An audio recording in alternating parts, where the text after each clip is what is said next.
Today's video is a continuation from a previous video where I replaced all the downlights in my living room with new ones. So now it's time to replace them in the other room, so I'm doing it in the hallway currently. Got all the other rooms to do as well. But for this video I thought we'd take a look at a new product I'm going to try that should make this install so much quicker. And here we have the product we'll be using. And that's this, which is the Quickwire T-Connector. When I installed the downlights in the living room, I ended up using Greenbrook click connectors. The reason I did that is because my living room was wired in 3-core and earth cable, and that's to give two different switch lives controlled by two separate switches on the same plate. It loops through all the lights, and each light's connected to one live or the other, and it allows lights to be switched in two different zones. Because the lights I'm using only have a three-way terminal block, I can't connect that 3-core and earth into this. So I needed to use those external clip connectors to allow me to sort of terminate that 3-core and earth cable. Now the rest of the rooms, including this hallway, are all just wired in standard twin and earth, so that's not really an issue. Which means realistically, I could just wire the downlights in directly, just using standard terminal block, which to be fair is perfectly fine. It's proper push fit connectors, it's easy enough to do. However, I've got 30 of these downlights to replace. It's a lot of them. And especially when it comes to DIY stuff, I just can't stand repetitive tasks. And fiddling with these really fiddly, no, not fiddly, but just these smaller terminals, having to bend the wires out, deal with earth sleeving that'll then drop off the top of the ladder inevitably about 10 times, and try and get it all in is just a pain. And I have installed these downlights before in a friend's house where we just use these standard terminal blocks, and it's doable, but it is a little bit fiddly. There's just not that much space in here. And in fact, after I left, he installed a load more of the same downlights, and even he went and started using click connectors just because these are a little bit fiddly. And it is nice to have the click connectors to be able to fully take the downlight out of the way if I'm ever needing access through the holes to get into the ceiling or anything. So when I saw these, I thought it'd be quite fun to try them out. Because unlike most click connectors, these are quite unique in how they work. The way the Quickwire system works is it's got this sort of weird looking sort of connector. And essentially all you need to do is strip some twin and earth, push it in there without any earth sleeving or anything. You don't even need to spread the wires apart. You literally plug the twin and earth in there, that slides down and locks in place, and that makes the connection. There's no need to deal with earth sleeving. It's very easy to cut the correct lengths. You don't need to spread the wires out to the right sort of spacing. You've got two different connections for each wire or each cable, so you don't need to try and lay them over each other like you would here. You literally just plug one in, plug the other one in. So this will be extremely quick. And I'm just really interested to try this out to see how it works. Because obviously these do cost about £3 each, so it does add a fair bit of cost to the job, but if it saves a lot of time, it could be worth it. So Quickwire do a bunch of different products. This isn't sponsored or anything, by the way. They do a bunch of different products, and when they first launched, they launched the switch and load and splitter, they called them. And when I saw them, I never really saw the appeal. The switch and load I could definitely see. If you wanted to say replace a pendant with downlights, which is wired with a 3-plate method, so you have a switch wire going into the switch and the permanent feeds are looped via ceiling rows, the switch and load made sense. Essentially it was like this, but it had, rather than having this here, it had 4 of these types of connectors. You'd have loop in, loop out, a feed out to your light, and a feed down to the switch. And essentially you would just plug all your cables into that, and it would be pre-wired internally for what you needed to do. So that would make a lot of sense, and then because it's small, it fits up through a downlight hole. But because I'm not an electrician, I don't do this in other people's houses really, so I don't have a use for that because my entire place is wired in 2 plates, as are most sort of new builds, so I'm unlikely to really need that. But I could see it being useful for electricians who actually need to do that sort of thing. Then there's a splitter, which maybe, but it's 4 of these connectors, and it just basically splits them all out, just joins them all together. I can't really see when I would need that, because anytime I'm, say, using downlights or anything, I'm just going to daisy chain them. I can't really think of a setting where I would actually want to split out to separate wires, so I never really sort of looked at Quickwire products. Until they released this, which is the T-Connector. Because the way this works is you've got 2 of the Quickwire style connectors for the feed in and out of a downlight, or any light fitting really, and then you've got this removable part that plugs in, and you can terminate the light into this. So now annoyingly this is just a screw connector, it's not push fit, but I can deal with that. And what you do is you'd wire your light into here, and then attach this on to the feeds in and out of the light in your ceiling, and plug this in. Now this is obviously ideal for downlights. I suppose you could use it for other styles of light fittings, but realistically, the main thing this would be for downlights. They do actually sell downlights where it actually comes with a downlight pre-attached to this type of connector. However, it's an integrated LED fitting and I don't really like using those, so I wanted to use the integral Evo fires, especially because I wanted to use the recessed ones. Now there's a couple of different ways you could use this. My plan will just be to actually take this terminal block off of the downlight and wire the downlight directly into the T-connector, essentially converting it to one of those downlights almost like the ones they supply where the downlight lamp holder is wired straight into the T-connector. You could alternatively have a bit of flex coming or cable coming out of this into this junction box, but that's just additional connections that I wouldn't really want to deal with. However, you could use it in that sort of setting. I think it was Cablesmith Electrical did a video on it using these exact same things, where he had to fit downlights that were already there. I think he had to re-terminate them because they're badly done. And the particular downlights he was using had a terminal block which just you couldn't really fit two twin and earth in. And for that sort of setting where you've got a downlight that you just can't get two cables into neatly, this could be a good way of doing it, because you could run a bit of flex from this into the downlight, so you've only got one cable going into the downlight, and essentially turn it into a downlight with this nice connector on it. So that's definitely a good option. And if you were doing that, you can actually buy these connectors with some flex pre-attached. You pay a little bit more, but not much. And it comes a bit of flex pre-attached out of here with ferrules on the end. So you could actually buy that and wire them straight into your light. So that's also another option. So to kind of illustrate this, I've got this downlight here, which is one of the ones that used to be in the hall. Yes, I know I haven't taken them out already in this video. I'm kind of jumping around in time here. But basically I've got this downlight. And this is the type of downlight where this type of connector could be really useful for. It's just a cheap lap downlight from Screwfix, very cheap, bit cheap and nasty. I think this was originally like something stupid like £20–30 for a pack of 10 including bulbs, like stupidly cheap. And the problem is that they've cheaped out on the terminal block, and this is quite common with a lot of downlights. So you've got this terminal block here, but as you can see, it's not really got the space to fit two cables in. You know, you can squeeze them in, but it's not ideal. And the number of times you'll find these, especially if someone's inspecting somewhere, that the basic insulation is just hanging right out because the person couldn't be bothered trying to fiddle with this cord grip and get this all in. So say in an EICR, which I think was what Cablesmith was doing that I mentioned, he had downlights like this, or similar, and it was just much easier to actually, and the client wanted to keep the same downlights. So being able to use the Quickwire connector meant you could just run a single flex into the downlight, so you're not having to jam two twin earths into this rubbish junction area, and then you can use the Quickwire connector with the two twin earths, which is much nicer. Additionally, with this downlight in particular, they stupidly and really annoyingly only came with a live and neutral connection. There was no earth. Now that's fine, it is class 2. However, there's then no terminal to carry the earth continuity through all the lights.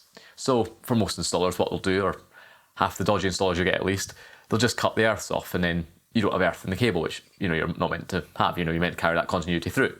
So for these downlights, I then had to add in an additional chalk block, because there wasn't enough space for a Wago either.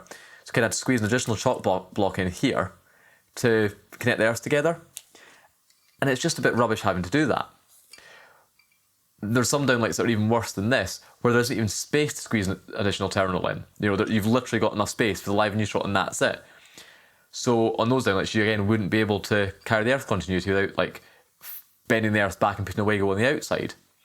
Whereas again, using the Quickwire, you could just run a 2-core flex into the light, wire live and neutral into that, and connect that with the Quickwire, and the Quickwire itself will carry the earth continuity through. So this is just an example really of a sort of downlight where it's also common where you get like a downlight that's got a really rubbish junction box area, and there's just barely any space to fit cables in, there's no earth terminals, all that sort of stuff. So this sort of downlight as well could be really useful for a really good use case for those Quickwires, because you'd be able to just have a really nice junction box that you connect the twin and earth into, and just a bit of flex coming into this. And as I mentioned, you can get those pre-flexed connectors from Quickwire, so you wouldn't even need to connect it at the Quickwire end. You just need to wire the flex into this. So yeah, just an example there. So what we'll do is we'll quickly take a look at how this connector works, then we'll pull the downlights out and get them installed. So before we actually go and start working the ceiling, I'll just demonstrate how these work. So I bought a bunch of these, quite a lot, and it turns out if you buy enough to get a sort of 25 connector sort of bulk pack, they actually come like this, which is really neat, because you get the plug parts, or the socket parts, actually supplied separately from the plug. You order them as one part, but they're actually supplied separately in the box, and the plugs are sort of supplied opened and pre-backed out. So if you're doing a bunch of these, that's actually really neat because you can quickly just take them out and you don't have to start detaching them and opening these up. I think I ordered about 30, so some of them came just sort of supplied like this, but if you do get a bulk pack, they actually come separately, which is nice. And then I've also bought the Quickwire strippers. Now, you don't need to use their strippers. You can just use any strippers as long as you can strip the correct lengths. And the lengths are supplied on the device itself. However, the reason I've gone for this is I needed new automatic wire strippers anyway because my current ones are rubbish. And as far as I can tell, these are the exact same model that are sold under different brands such as Nipex, CK and Ideal. And that's literally down to the exact same moulding, the exact same text they're saying made in Germany, and it's just branded under all these different brands. So I don't know who the original manufacturer of this is, but all those other brands do sell what looks to be the exact same product. And the reason I went for the Quickwire one is this is about 35 odd pounds, whereas other brands are looking for 45, 50, 60 pounds for the exact same thing. So I went for the Quickwire one. Plus the Quickwire one also has the strip length marks on it. It's not super important, but it's literally the cheapest way to get this style of wire stripper is to get the Quickwire one. So yep, this is the stripper. Again, you can use anything, but this has all the strip lengths built in. So here we have a bit of twin and earth, and this is what we're going to be putting in. This only works for 1 and 1.5mm twin and earth, so you can only really use it for lighting. It's rated up to 16 amps, but it doesn't say it on it itself, but I think the manual or something does say for lighting use only, and that makes a lot of sense. But yep, so that's the strip length there, but the stripper will do that for you. So literally, all you need to do to connect this up is strip the 22mm of the outer insulation, so just put it through there, line it up like that on the front, and strip, like that. Take the outer insulation off, revealing the inner cores, and then with this particular stripper, you then just line it up so that the front of that sort of triangular piece is directly against the grey insulation, and then do it again, and that'll strip off the inner cores to the correct length. And then now all you need to do is connect that into the light, or the connector, so you just need to line up to get the polarity the right way around. And you might be able to just about make out in that window, there's like a little spiky piece in the middle. You might just about make out a little piece sticking out that divides that window in 3. So all you need to do is push the wire in so that each core goes across each the different points and that spread them out. And then once it's in place, literally all you need to do is push it down in, push it all the way, and if you strip the right length, the grey will kind of go right up the end there. If you've stripped too much, you'll end up seeing some of the inner cores once you pushed it in. And literally all you need to do now is push it all the way until it clicks. That's how quick that is to connect. So there's no earth sleeving, there's no having to spread the wires out. You literally just cut it, you just strip it and push it in, and that's all it takes. And that also provides the cord grip. So this little clear window here, as you can see, slightly spread out. And when you push it in, that clamps down on the outer insulation and provides a cord grip. And that is a super strong connection. So yeah, that's how it works there. And I presume you can now see from that why I want to use this for everything. Because trying to terminate 2 wires into that at that sort of speed versus trying to use that little sort of terminal block and trying to get it all into the right junction box and all that sort of stuff and keep the outer insulation in and all that sort of stuff, this is going to be so much easier. And then just to demonstrate this one more time, just because I actually find it quite fun to use these, I'm going to cut that off there. And I'll do it one more time on camera, but this time I'm not going to sort of spend lots of time showing it, I'm just going to do it just to kind of demonstrate how quickly you can actually do this. So grab the strippers, just stand around the side so I'm not having to lean over the camera, literally get the right strip length, strip, pull that off, line it up again, strip it again, pull those off, get that, line up the right way around, like that, push it in, and that's it done. That is how quick it is. And in fact, I've already done a different room. I did my bedroom. I replaced 6 downlights in there, and to connect these up for 6 different downlights, it genuinely took me 5 minutes and 40 seconds. I timed it. And that was including me moving the ladder between each downlight and stripping the wires. So I went from having just the bare cables hanging out the ceiling, cut off, to having all these clip connectors on for 6 different downlights in 5 minutes and 40 seconds. So it's quick. Under a minute a downlight. So yeah, definitely very quick. So what we'll now do is we'll pop all the existing downlights out the ceiling, get them cut off, and then get these installed. Cool, so that's all the original downlights pulled out. So all I need to do is obviously isolate power and cut these off. And because I'm not trying to like re-terminate them into a new junction box, I'm literally just going to snip these cables flat at each point and just they'll be perfect for stripping and putting into the Quickwire connectors. Now obviously I'm not an electrician, don't take any of this as like official advice, you know, if you're doing this sort of stuff yourself, you don't know what you're doing, get an electrician in. But yeah, this should be a relatively simple process. So get the power isolated and cut these all off. And because I've got a split load consumer unit, if I were to just cut the first cable blindly, I'll end up shorting neutral to earth and it'll trip the RCD.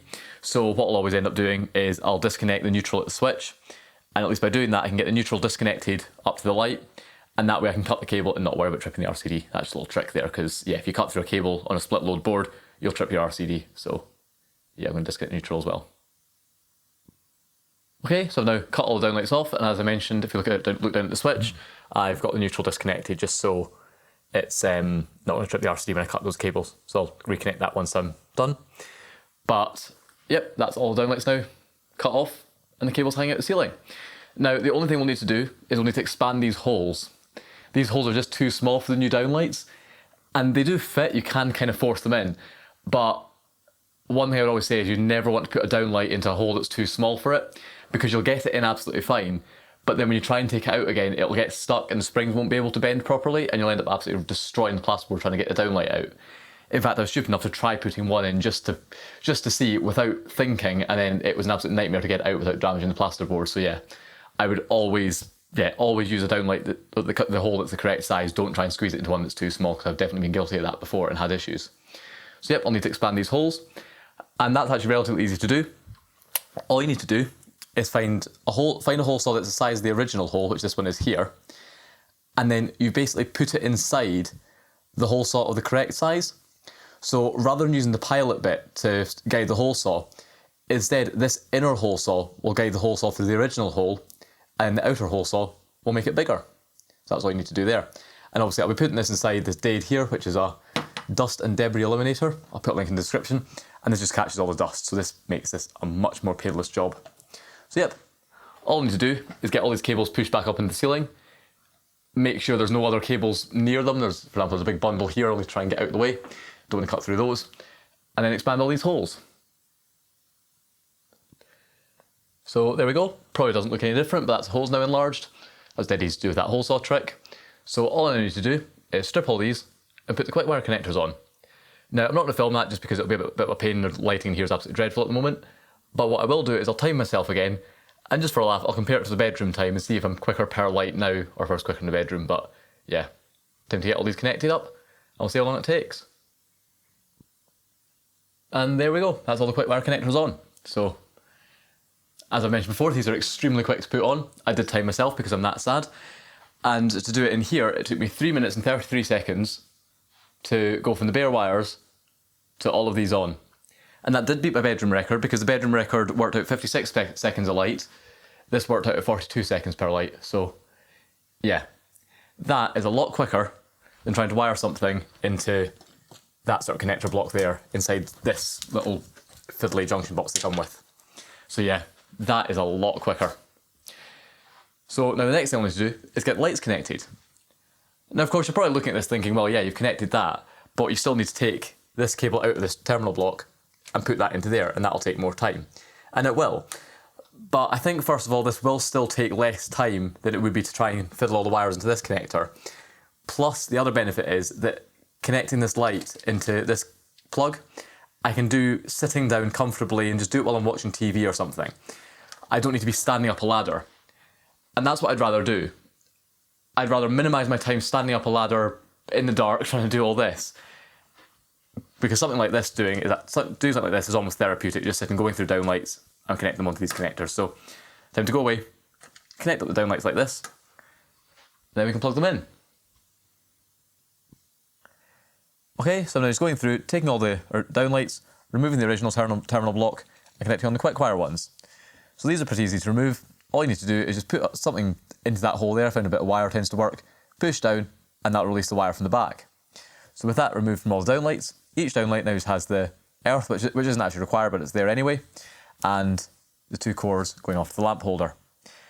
And what's good is that as standard, these are all pre-ferruled. might be able to make that out. So I don't need to worry about ferruling it myself. They're already pre-ferruled. And the length here is absolutely fine for going into these Quickwire connectors. The screw quite neatly bites down on the sort of centre of that ferruled bit, which is good. So yep, all I need to do is go through all the downlights, connect these on, and get them put in. And as I mentioned, this is much easier just sitting on the couch doing this than trying to do fiddly terminal blocks up a ladder. So yeah, time to do that. So there we go. We've got all the downlights now assembled with the bulbs in them. And then as you can see here, we've now got the new Quickwire connectors on the end. So literally all I need to do now is plug these in, push them up into the ceiling, and we'll have working lights. Okay, so before we put the downlights on, I'm just going to do a little bit of testing. So what I've done is I just wanted to verify the polarity of all these connectors, just because I was doing it quite quickly and didn't want to, have made a mistake and switched the wire around and had something with the wrong polarity. Obviously it's GU10, so it doesn't really matter, but I still want to have it all correct. So what I've done to test that is on the first light, I've put a bit of wire in, I've disconnected the feed from the switch, and I've connected the live and neutral together into a Wago, and I've just left the live and earth together into a Wago, and left the neutral disconnected. Then what I've done is I've taken one of the T-connectors and connected my test meter into live and earth on that, or line and CPC, whatever you want to call it. So what I've then done is I've gone around each light individually, and I've just tested to see if I get continuity. And as you can see, I get continuity on each light. And the idea behind that is that because only line and neutral are connected together at the first fitting, I should get continuity at every fitting. If at any fitting I didn't get continuity, it could potentially indicate switch polarity. So that's all tested out fine, so the polarity is definitely correct. I've also done IR tests, as well as testing the continuity, as well as connecting all three conductors together at that point, and testing the continuity of them all at the final end, and testing the resistance. And all those resistances are equal, which indicates there's no loose connections on any one conductor going around the chain, so that's pretty good. So now ready to connect it up. But while we're on the topic of testing, one comment I'm probably expecting to get is people complaining about these potentially being higher resistance or worse than any other connector. And you tend to see it a lot with things like push fit and maintenance free connectors. People sort of saying that. Now, annoyingly, and I'm still kicking myself, I cut the old downlights off here before I actually thought to measure the resistance of them. Don't know why, I was just rushing. So I don't have the actual resistance values of the old downlights in this room. However, in the bedroom, I measured the resistance of going through all the old downlights and then compared that to the Quickwires. So I did basically the same as I did here. On the first downlight, I connected all the cables, all the conductors going into it together. So live, neutral and earth were all connected together. And I then went to the furthest downlight and measured the resistance between each pair of wires. And on the old downlights, that measured out to around about 0.4 to 0.42 ohms. I did the exact same thing after connecting the Quickwires, and with that, it measured to around 0.32 to 0.34 ohms. So if anything, actually after putting the Quickwire connectors in, that was actually lower resistance than the old downlights. Now, of course, those old downlights have been in there for years, so you could argue that obviously putting the new connectors in, I'd cut off new cable, I'd stripped fresh copper, so that would probably be a better connection. There's not going to be any oxidization or anything. But it does go to show that these are not, creating some super bad high resistance joint. It's a perfectly reliable joint that's low resistance. So yeah, not got a problem with that at all. So yeah, all I need to do is go and get out the rest of the downlights and get them plugged in. So there we go. That's all the lights now connected up, as you can see up there. So if we turn these on, they should work. Yep, there we go. That gives you a better view of the click connector. So all we need to do is push that up in the ceiling and we'll have finished lights. And there we go, that's all the lights now in and switched on, and they work brilliantly.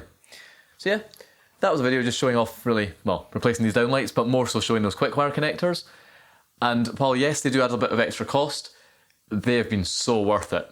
Because just the ease of being able to connect those and how quick it was to do all the stuff that involved being up a ladder was just a massive time saver. Because obviously I've now done the 5 in here, but there's still 6 I need to do in my office, 6 I need to do in the kitchen, 4 in the bathroom. There's a lot more I still need to do. So yeah, this is an absolute massive time saver. So yeah, definitely worth checking these things out if you're like replacing a lot of downlights or whatever. These could definitely be worth it.